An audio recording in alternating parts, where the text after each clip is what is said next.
Esse é o Green River, um rio localizado em Washington, nos Estados Unidos.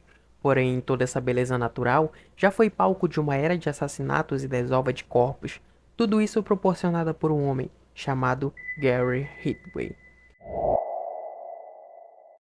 Nascido em 1949 em Salt Lake City, no estado de Utah, Gary era o segundo filho de Mary e Thomas Ridgway.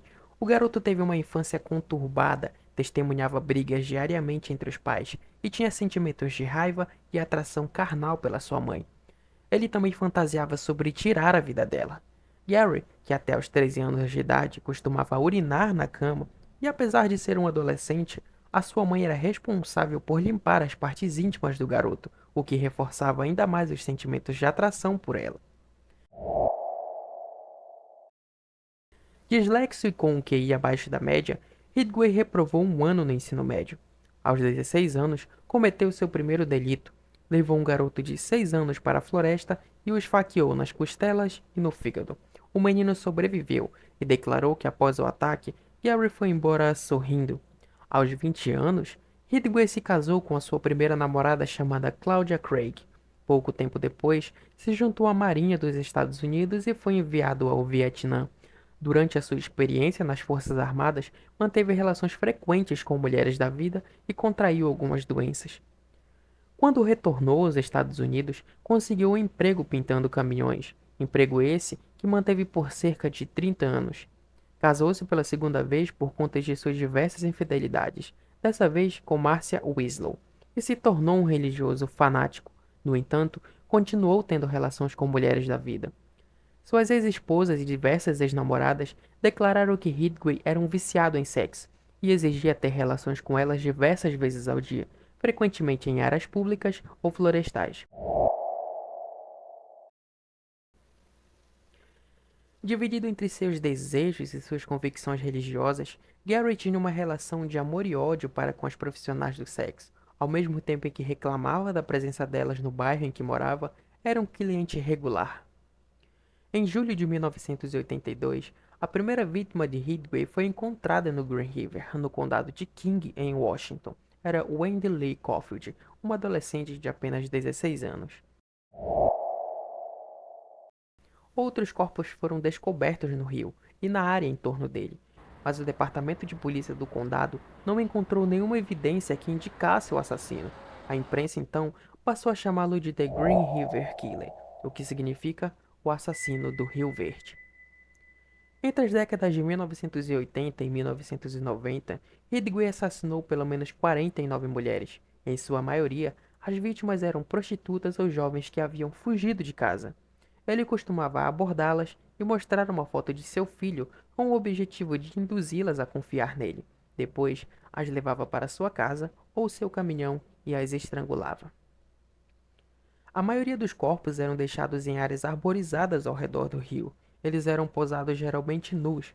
Às vezes, o serial killer voltava ao local onde os corpos estavam e mantinham relações com eles.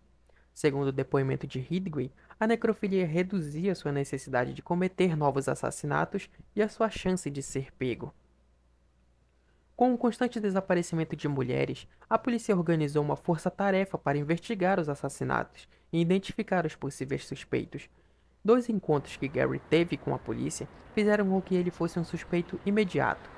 Em 1980, ele foi acusado de agredir uma mulher em um local próximo ao Aeroporto Internacional de Seattle, região onde algumas das vítimas haviam sido encontradas. 3 anos depois, ele prestou novos depoimentos à polícia, após o namorado de uma das vítimas ter identificado o caminhão de Gary como o último lugar onde ela havia sido vista antes de desaparecer. Em 1984, ele foi preso por tentar contratar os serviços de uma policial disfarçada. Gary concordou em fazer o teste do polígrafo, passou e foi liberado. Em 1987, pessoas descreveram à polícia um homem que costumava percorrer a área do Green River. A descrição batia com a aparência de Ridgway. Os policiais então foram à casa de Ridgway e o prenderam mais uma vez. Ele passou por uma série de testes e concordou em ceder amostras de cabelo e saliva. Por fim, foi liberado por falta de provas.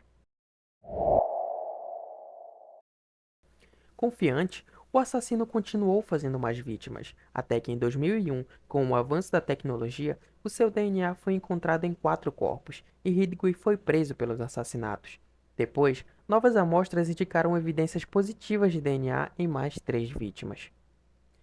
Depois de preso, Ridgway concordou em cooperar com as investigações para não ser condenado à morte. Durante meses, foi entrevistado pelos detetives e forneceu detalhes de cada crime que cometeu. Gary chegou a confessar ter matado 71 mulheres. Em outra ocasião, disse que foram 61 vítimas. No entanto, ele só conseguia se lembrar de 49 assassinatos.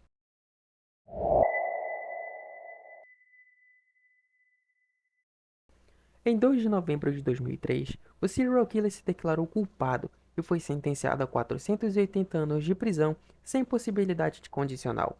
Hoje, aos 75 anos, ele cumpre a pena na penitenciária do estado de Washington, onde passará o resto de sua vida na cadeia.